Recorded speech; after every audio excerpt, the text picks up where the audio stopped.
on the flip side for Michigan State, it didn't start well, but it would end pretty positively for Tom Izzo, chatting it up with Mark D'Antonio, who has a slightly large game coming up here on Saturday against Iowa. Midway through the first half, this is how it did not start well. Tom Izzo not happy.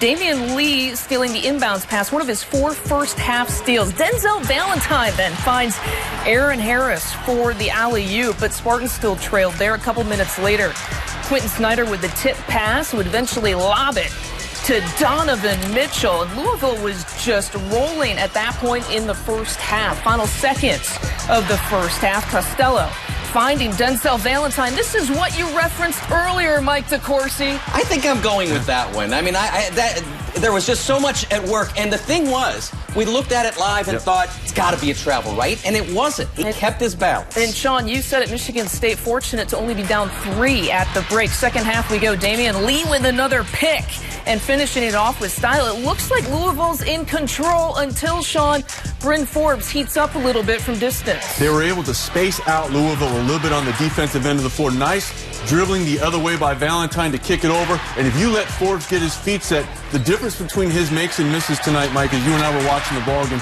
was his feet. If he got his feet set, it was going in. If he was fighting his feet, he was struggling. Unfortunately for Michigan State tonight, he got it done more often than not.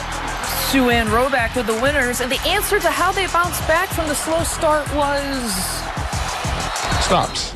We got stops on the defensive end. You know, it was a stretch there when we were just trading baskets. You know, we would make a shot, they would make a shot. We would make a shot, they would make a shot.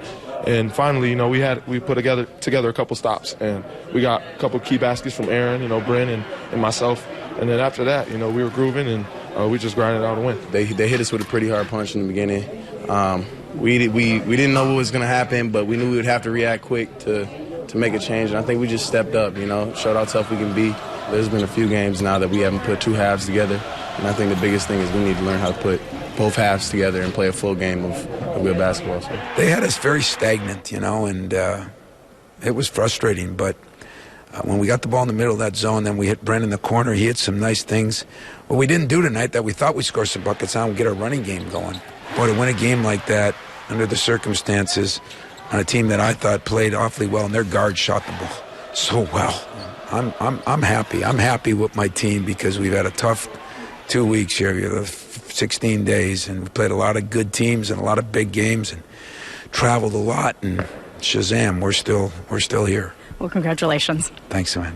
Guys, back to you.